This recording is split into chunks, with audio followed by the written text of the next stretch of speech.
ನಮಸ್ತೆ ಎಲ್ರಿಗೂ. ನಾನಿಲ್ಲಿ ನೋಡಿ ಬಟ್ಟೆ ಹಾಕ್ಕೊಳ್ಳಿಕ್ಕಂತೇಳಿ ತುಂಬ ಸಿಂಪಲ್ ಆಗಿರುವಂಥ ಒಂದು ಚೀಲ ಮಾಡ್ಕೊಂಡಿದ್ದೇನೆ.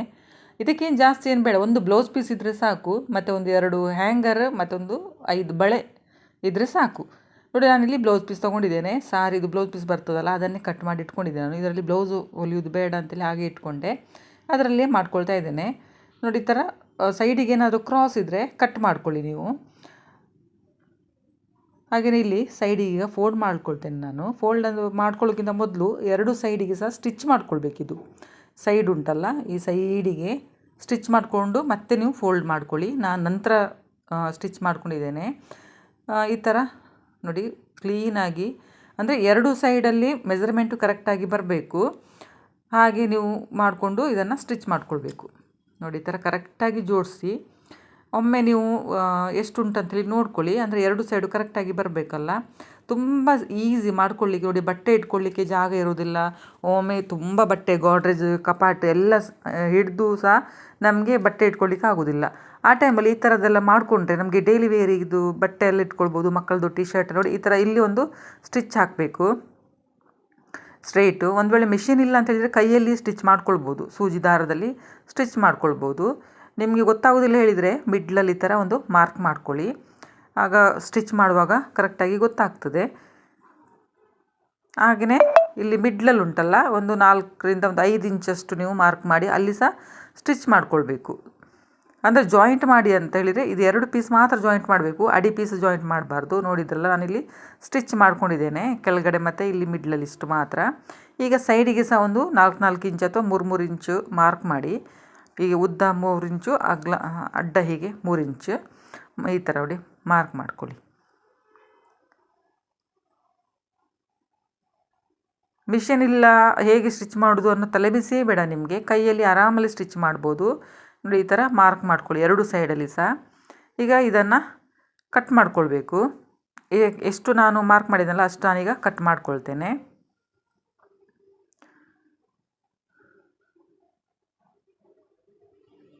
ಸ್ಟಿಚ್ ಗೊತ್ತಿಲ್ಲದವರು ಸಹ ಇದನ್ನು ಮಾಡ್ಕೊಳ್ಬೋದು.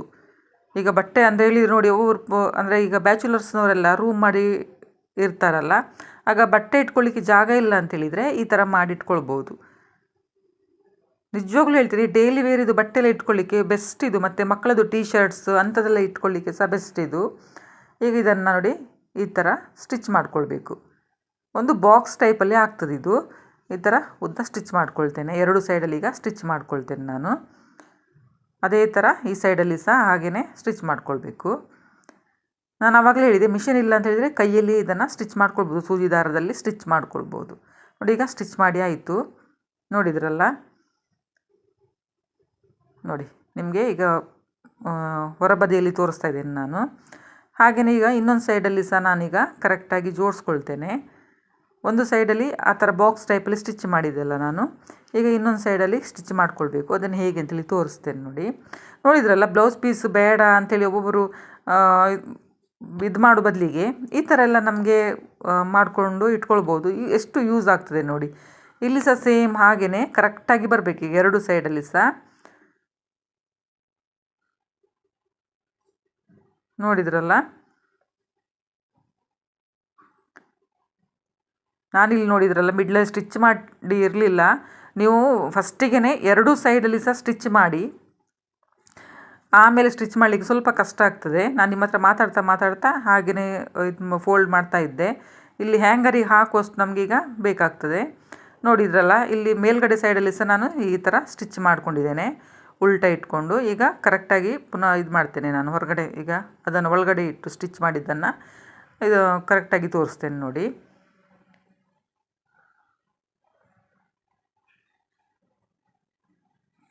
ನೋಡಿದ್ರಲ್ಲ, ನಿಮಗೆ ಅಂದರೆ ಇದು ಸಾರಿದು ಬ್ಲೌಸ್ ಪೀಸ್ ಆಗಿದ್ದೋಸ್ಕರ ನಿಮಗೆ ದೊಡ್ಡದಾಗಿ ಕಾಣ್ತಾ ಉಂಟು. ಈಗ ಮಾಮೂಲಿ ಈಗ ನಮಗೆ ಇದು ಉಡಿ ಎಲ್ಲ ತುಂಬಲಿಕ್ಕೆಲ್ಲ ಬ್ಲೌಸ್ ಪೀಸ್ ಕೊಡ್ತಾರೆ, ಅದು ಸ್ವಲ್ಪ ಚಿಕ್ಕದಾಗ್ತದೆ. ಅದರಲ್ಲಿ ಸಹ ನೀವು ಮಾಡ್ಕೊಳ್ಬೋದು. ನೋಡಿ, ಇಲ್ಲಿ ನಾನು ಹ್ಯಾಂಗರ್ ಹಾಕ್ತಾ ಇದ್ದೇನೆ. ಈಗ ಹ್ಯಾಂಗರ್ ಹಾಕಿದ ನೋಡಿ ಈ ಥರ ಫೋಲ್ಡ್ ಮಾಡಬೇಕು. ಹ್ಯಾಂಗರ್ ಹಾಕಿ ಅದರ ನಂತರ ಸ್ಟಿಚ್ ಮಾಡ್ಕೊಳ್ಬೇಕಾಗ್ತದೆ. ಇಲ್ಲಿ ಹ್ಯಾಂಗರ್ ಹಾಕೋಕ್ಕಿಂತ ಮೊದಲು ಸೈಡಿಗೆ ಈ ಥರ ಸ್ವಲ್ಪ ಮಡ್ಚ್ಕೊಳ್ಳಿ. ನೋಡಿ, ಈ ಥರ ಒಳಗಡೆಯಿಂದ ಬಟ್ಟೆ ಈ ಥರ ಮಡ್ಚ್ಕೊಳ್ಳಿ. ನಿಮಗೆ ಹಾಗೆಯೇ ಬೇಕಂತೇಳಿ ನೀವು ಹಾಗೆಯೇ ಸ್ಟಿಚ್ ಮಾಡ್ಕೊಳ್ಬೋದು. ನಾನಿಲ್ಲಿ ಸ್ವಲ್ಪ ಈ ಥರ ಫೋಲ್ಡ್ ಮಾಡುವ ಅಂದ್ಕೊಂಡೆ ನಾನು. ಈ ಥರ ಫೋಲ್ಡ್ ಮಾಡಿ ಮತ್ತೆ ಹ್ಯಾಂಗರ್ ಒಳಗಡೆ ಹಾಕಿ ಸ್ಟಿಚ್ ಮಾಡ್ಕೊಳ್ತೇನೆ. ನೋಡಿದ್ರಲ್ಲ,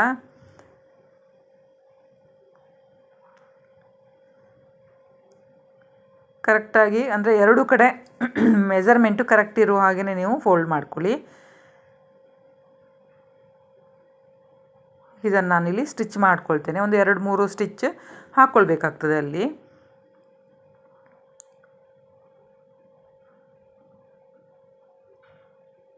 ನಾನೀಗ ಸ್ಟಿಚ್ ಮಾಡಿ ನಿಮಗೆ ತೋರಿಸ್ತಾ ಇದ್ದೀನಿ. ನೋಡಿ ಸ್ಟಿಚ್ ಮಾಡಿ ಆಯಿತು. ಈಗ ಹ್ಯಾಂಗರಿಗೆ ಅದು ಟೈಟಾಗಿ ಕುತ್ಕೊಳ್ಬೇಕಲ್ಲ, ಹಾಗಾಗಿ ನಾನು ಕೈಯಲ್ಲಿ ಇಲ್ಲಿ ಮೇಲ್ಗಡೆ ಮಾತ್ರ ಎಂಡಿಗೆ ಕೈಯಲ್ಲಿ ಸ್ಟಿಚ್ ಹಾಕಿದ್ದೇನೆ ಟೈಟಾಗಿ, ಹ್ಯಾಂಗರಿಗೆ ಕುತ್ಕೊಳ್ಳಿ ಅಂತೇಳಿ. ಅಂದರೆ ಇಲ್ಲಂತೇಳಿದರೆ ಹ್ಯಾಂಗರ್ ಆಚೆ ಈಚೆ ಅಲ್ಲಾಡ್ತದಲ್ಲ ಅಂತೇಳಿ. ನೋಡಿ ಇಲ್ಲಿ ಸೈಡಿಗೆ ಸಹ ಮಿಡ್ಲಲ್ಲಿ 2 ಸೈಡ್ ಸಹ ನಾನು ಸ್ಟಿಚ್ ಹಾಕಿದ್ದೇನೆ. ಇದನ್ನು ಮೊದಲೇ ಮಾಡ್ಕೊಳ್ಬೇಕು. ಹಾಗೆಯೇ ಇಲ್ಲಿ ಅಡಿಯಲ್ಲಿ ಟೈಟಾಗಿ ಕುತ್ಕೊಳ್ಲಿಕ್ಕೆ ಅಂತೇಳಿ ಒಂದು ರಟ್ಟಿನ ಪೀಸಿಗೆ ಅದಕ್ಕೆ ಹಾಕ್ತೇನೆ ನಾನು. ಈಗ ನೋಟ್ಬುಕ್ ಇದು ರಟ್ಟು ಅಥವಾ ಮನೆಯಲ್ಲಿ ಯಾವುದಾದ್ರೂ ಬಾಕ್ಸ್ ಎಲ್ಲ ಬಂದಿರ್ತದಲ್ಲ ಪಾರ್ಸಲ್ ಇದು, ಅದರದ್ದು ರಟ್ಟು ಸಹ ನೀವು ಕಟ್ ಮಾಡಿ ಹಾಕ್ಕೊಳ್ಬೋದು. ನೋಡಿ ನಾನಿಲ್ಲಿ ಒಂದು ಇದಕ್ಕೆ ಹಾಕಿ ತೋರಿಸ್ತಾ ಇದ್ದೇನೆ. ನೋಡಿ ನಿಮಗೆ ಎಷ್ಟು ದೊಡ್ಡದು ಉಂಟಲ್ಲ, ತುಂಬ ಬಟ್ಟೆ ಹಿಡಿತದೆ. ಇದರಲ್ಲಿ ನೀವು ರಗ್ ಅಥವಾ ಸ್ವೆಟರ್ ಅಂಥದ್ದೆಲ್ಲ ನೀವು ಹಾಕಿಡ್ಬೋದು. ಈಗ ಚಳಿಗಾಲ ಅಲ್ವಾ, ಚಳಿಗಾಲಕ್ಕೆ ಬೇಕಾಗಿರುವಂಥ ಬಟ್ಟೆ ಸಹ ಹಾಕಿಡ್ಬೋದು ಇದರಲ್ಲಿ. ಅಥವಾ ಅರ್ಜೆಂಟಿಗೆ ಅಂದರೆ ಡೈಲಿ ಯೂಸ್ ಇದು ಬಟ್ಟೆ ಸಹ ಹಾಕಿಡ್ಬೋದು. ಸಾರಿ ಹಾಕಿಡ್ಬೋದು. ತಿಳಿದು ಸಾರಿ ಎಲ್ಲ ತುಂಬ ಇರ್ತದಲ್ಲ, ಏನು ಇದರಿಂದ ಹೊರಗಡೆ ಏನು ಬೀಳುವುದಿಲ್ಲ ಅದು. ಅಂದರೆ ನಾವು ಅಲ್ಲಿ ತನಕ ಸ್ಟಿಚ್ ಹಾಕಿದ್ದೇವಲ್ವ, ತುಂಬ ಬಟ್ಟೆ ಹಿಡಿತದೆ. ನೀವು ಎಲ್ಲಿ ಸಹ ಇದನ್ನು ಫಿಕ್ಸ್ ಮಾಡಿಡ್ಬೋದು. ಅಂತ ಹೇಳಿದರೆ ಇಲ್ಲಿ ಗೋಡೆಗೆ ಒಂದು ಮೊಳೆ ಏನಾದರೂ ಇದ್ದರೆ ಅದಕ್ಕೆ ಹಾಕಿಡ್ಬೋದು. ಇಲ್ಲ ಬಾಗಿಲದ್ದು ಬ್ಯಾಕ್ ಸೈಡಲ್ಲಿ ಸಹ ನೀವು ಇದನ್ನು ಇಟ್ಕೊಳ್ಬೋದು. ನೋಡಿ ನಾನಿಲ್ಲಿ ಬಟ್ಟೆ ಹಾಕ್ಕೊಳ್ತಾ ಇದ್ದೇನೆ, ಕಾಣ್ತದಲ್ಲ ನೋಡಿ. ಬಟ್ಟೆ ಈ ಥರ ಜೋಡಿಸ್ತಾ ಹೋಗ್ಬೇಕು. ಅದರಲ್ಲಿ ಎಷ್ಟು ಬಟ್ಟೆ ಹಿಡಿತದೆ ಗೊತ್ತುಂಟ ಇದರಲ್ಲಿ. ಇದು ನಿಜವಾಗ್ಲೂ ಈ ಥರ ಎಲ್ಲ ಮಾಡಿ ಇಟ್ಟರೆ ತುಂಬ ಈಸಿ. ನಮಗೆ ಯಾವ್ದು ಬೇಕು ಅದು ಕಣ್ಣಿಗೆ ಕಾಣ್ತದಲ್ಲ, ಅದನ್ನು ತೆಗಿಬೋದು, ನಾವು ಆರಾಮಲ್ಲಿ ತೆಗಿಬೋದು. ಮತ್ತು ನಮಗೆ ವಾಶ್ ಮಾಡಿದ ಬಟ್ಟೆ ಸಹ ಫೋಲ್ಡ್ ಮಾಡಿ ಕ್ಲೀನಾಗಿ ಜೋಡಿಸಿ ಅದರಲ್ಲಿ ಇಟ್ಕೊಳ್ಬೋದು. ನೋಡಿ ನಾನಿಲ್ಲಿ ಡ್ರೆಸ್ ಸಹ ಇಡ್ತಾ ಇದ್ದೀನಿ. ರಗ್ ಒಂದು ಸಣ್ಣ ರಗ್ ಸಹ ಇತ್ತು, ಅದನ್ನೆಲ್ಲ ಇದರಲ್ಲಿ ಇಟ್ಕೊಳ್ತಾ ಇದ್ದೇನೆ. ನಮಗೆ ಅಂದರೆ ತುಂಬ ರೇರಾಗಿ ನಾವು ಯೂಸ್ ಮಾಡುವಂಥ ಬಟ್ಟೆ ಸಹ ಇದರಲ್ಲಿ ಇಟ್ಟು, ಬೇಕಂತ ಹೇಳಿದರೆ ನೀವು ಮಿಡ್ಲಲ್ಲಿ ಒಂದು ಇದರದ್ದು ಬಟನ್, ಪ್ರೆಸ್ ಬಟನ್ ಹೇಳ್ತಾರಲ್ಲ, ಅದನ್ನು ಸಹ ನೀವು ಇದಕ್ಕೆ ಹಾಕ್ಕೊಳ್ಬೋದು. ನೋಡಿದ್ರಲ್ಲ ಎಷ್ಟು ದೊಡ್ಡದು ಉಂಟಂತೇಳಿ. ತುಂಬ ಬಟ್ಟೆ ಹಿಡಿತದೆ. ಖಂಡಿತ ನೀವು ಮನೆಯಲ್ಲಿ ಈ ಥರದ್ದು ಎಲ್ಲ ಒಂದು 2-3 ಮಾಡಿಟ್ಕೊಂಡ್ರೆ ಆರಾಮಲ್ಲಿ ನಮಗೆ ಬೇಡದಿರೋ ಬಟ್ಟೆ ಎಲ್ಲ ಇದರಲ್ಲಿ ಹಾಕಿಟ್ಕೊಳ್ಬೋದು.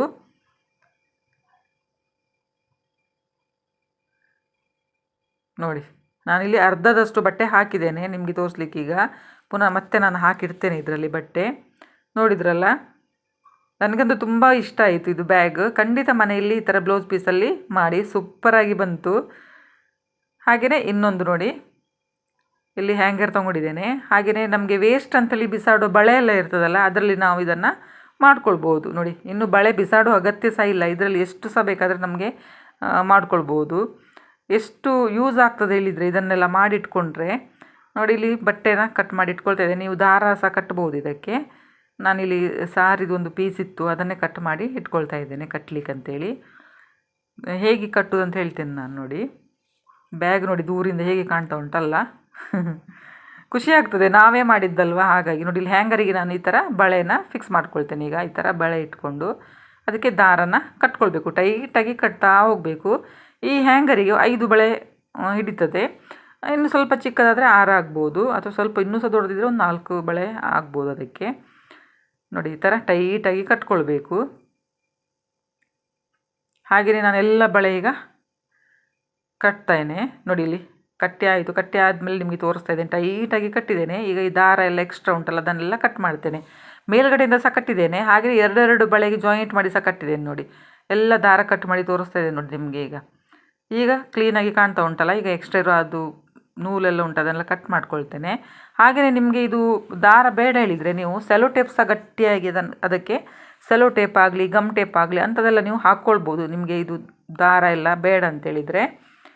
ನೋಡಿದ್ರಲ್ಲ ಎಷ್ಟು ಈಸಿಯಾಗಿ ಮಾಡ್ಕೊಳ್ಬೋದು ಅಂತೇಳಿ. ಇದಕ್ಕೆ ನೋಡಿ ಈಗ ನಾನು ಕ್ಲಿಪ್ಸ್ ಎಲ್ಲ ಹಾಕ್ತಾಯಿದ್ದೀನಿ. ಕ್ಲಿಪ್ಸ್ ಎಲ್ಲೆಲ್ಲೆಲ್ಲಿ ಬಿದ್ದಿರ್ತದಲ್ಲ, ಒಮ್ಮೊಮ್ಮೆ ಒಂದು ಬಾಕ್ಸಲ್ಲಿ ಇದ್ದರೆ ಅಡ್ಡಿಲ್ಲ, ಇಲ್ಲ ಅಂತೇಳಿದರೆ ಎಲ್ಲೆಲ್ಲೆಲ್ಲಿ ಇರ್ತದೆ. ಅದರ ಬದಲಿಗೆ ಈ ಥರ ಒಂದು ಬಳೆದು ಮಾಡಿಕೊಂಡ್ರೆ ನಮಗೆ ಈ ಥರ ಎಲ್ಲ ಬಳೆಗೆ ಹಾಕಿಡ್ಬೋದು. ಇಲ್ಲ ತಲೆಗೆ ಹಾಕೋದು ರಬ್ಬರ್ ಬ್ಯಾಂಡ್ ಇದ್ದರೆ ಸೈಡಿಗೆಲ್ಲ ಹಾಕ್ಕೊಳ್ಬೋದು. ಬ್ರೆಸ್ಲೆಟ್ ಇದ್ದರೆ ಸೈಡಿಗೆ ಹಾಕ್ಬೋದು. ಹಾಗೆ ನಾನಿಲ್ಲಿ ಶಾಲ್ ಹಾಕಿ ತೋರಿಸ್ತಾ ಇದ್ದೇನೆ. ಈ ಶಾಲ್ಸ್ ಅರ್ಜೆಂಟಿಗೆ ಸಿಗೋದಿಲ್ಲ ಒಮ್ಮೊಮ್ಮೆ ಅಲ್ವಾ. ಅಂದರೆ ಡ್ರೆಸ್ಕ್ಕಿಂತ ನಮಗೆ ಈ ಶಾಲ್ ಎಕ್ಸ್ಟ್ರಾ ನಾವೆಲ್ಲ ತೊಗೊಂಡಿರ್ತೇವೆ ನೋಡಿ, ಅದೆಲ್ಲ ಸಿಗೋದಿಲ್ಲ ಒಮ್ಮೆ ಅರ್ಜೆಂಟಿಗೆ. ಆ ಟೈಮಲ್ಲಿ ಇದೆಲ್ಲ ಈ ಥರ ಎಲ್ಲ ಮಾಡಿ ಇಟ್ಕೊಂಡ್ರೆ ಅದರಲ್ಲಿ ಹಾಕಿ ಇಟ್ಕೊಂಡ್ರೆ ನಮಗೆ ಬೇಕಾದಾಗ ನಾವು ತೆಗೆದು ಶಾಲನ್ನು ಹಾಕ್ಕೊಂಡು ಹೋಗ್ಬೋದಲ್ವ. ನೋಡಿ ನಾನು ಇಲ್ಲಿ ಶಾಲೆಲ್ಲ ಹಾಕಿ ತೋರಿಸ್ತಾ ಇದ್ದೇನೆ. ಇದು ಸಹ ತುಂಬ ಈಸಿ ಮಾಡ್ಕೊಳ್ಳಿಕ್ಕೆ. ಖಂಡಿತ ಮನೆಯಲ್ಲಿ ನೀವು ಇದೇ ಥರ ಮಾಡಿ ಒಂದು 4-5 ಮಾಡಿ ಇಟ್ಕೊಳ್ಳಿ. ಹ್ಯಾಂಗರ್ ಬಳೆ ಹೇಗೂ ಮನೇಲಿ ಇರ್ತದೆ, ಹ್ಯಾಂಗರ್ ಇರ್ತದಲ್ವ, ಖಂಡಿತ ಟ್ರೈ ಮಾಡಿ. ಹಾಗೆಯೇ ಇದನ್ನು ನೀವು ಗೋಡ್ರೇಜಲ್ಲಿ ಸಹ ಇಟ್ಕೊಳ್ಬೋದು, ಅಂದರೆ ಕಪಾಟಲ್ಲಿ ಸೈಡಿಗೆ ಇಟ್ಕೊಳ್ಬೋದು. ಕಪಾಟಲ್ಲಿ ಬೇಡ ಹೇಳಿದರೆ ಈಗ ನಾನು ಇಟ್ಟಿದ್ದೇನಲ್ಲ ಅದೇ ಥರ ನೀವು ಗೋಡೆಗೆ ಮೊಳೆ ಎಲ್ಲ ಹಾಕಿ ಇಟ್ಕೊಳ್ಬೋದು. ಅಥವಾ ಬಾಗಿಲು ಬ್ಯಾಕ್ ಸೈಡಲ್ಲಿ ಸಹ ಇರ್ತದಲ್ಲ, ಅಲ್ಲಿ ಸಹ ನೀವು ಇದನ್ನು ಸಿಕ್ಕಿಸಿ ಇಟ್ಕೊಳ್ಬೋದು. ನೋಡಿ ಇಷ್ಟು ಕ್ಲೀನಾಗಿ ಇಡ್ಬೋದಲ್ವ. ವೇಸ್ಟನ್ನು ಅಂಥೇಳಿ ನಾವು ಬಿಸಾಡೋ ವಸ್ತುವಲ್ಲಿ ಸಹ ನಾವು ಎಷ್ಟೆಲ್ಲ ಮನೆಗೆ ಯೂಸ್ ಆಗುವಂಥದ್ದೊಂದು ಇದನ್ನು ಮಾಡ್ಕೊಳ್ಬೋದು. ನೋಡಿ ಈಗ ಇದು ಸಹ ರೆಡಿ ಆಯಿತು. ನೋಡಿ ನಿಮಗೆ ತೋರಿಸ್ತೇನೆ. ಈಗ ಚೆಂದ ಕಾಣ್ತಾ ಉಂಟಲ್ವ, ಕ್ಲೀನಾಗಿ ಕಾಣ್ತದೆ ಮತ್ತು ಚೆಂದ ಸಹ ಕಾಣ್ತದೆ. ಇದು ಇಲ್ಲಿ ನಾನು ಗೋಡೆಗೆ ನೋಡಿ ಹಾಕಿಟ್ಟಿದ್ದೇನೆ 2 ಸಹ. ಎಷ್ಟು ಬಟ್ಟೆ ಸಹ ಇದರಲ್ಲಿ ಹಿಡಿತದೆ. ಮತ್ತು ಆ ಥರ ಎಲ್ಲ ಮಾಡಿಟ್ಟರೆ ನಮಗೆ ಅರ್ಜೆಂಟಿಗೆ ಬೇಕಾಗಿರುವಂಥ ಶಾಲ್ ಎಲ್ಲ ಹುಡುಕಬೇಕನ್ನೋ ಅಗತ್ಯವೇ ಇಲ್ಲ, ಒಂದೇ ಕಡೆ ಸಿಗ್ತದಲ್ವ, ಹುಡುಕೋ ಅಗತ್ಯ ಇಲ್ಲ. ಹಾಗೆಯೇ ಯಾರಾದರೂ ಹೊಸಬರು ನನ್ನ ಚಾನಲ್ ನೋಡ್ತಾ ಇದ್ದರೆ ಪ್ಲೀಸ್ ಸಬ್ಸ್ಕ್ರೈಬ್ ಮಾಡ್ಕೊಳ್ಳಿ. ಹಾಗೆಯೇ ಲೈಕ್ ಮಾಡಿ, ಶೇರ್ ಮಾಡಿ, ಕಮೆಂಟ್ ಮಾಡೋದನ್ನು ಮರಿಬೇಡಿ. ವಿಡಿಯೋ ನೋಡಿದ್ದಕ್ಕೆ ಥ್ಯಾಂಕ್ ಯು.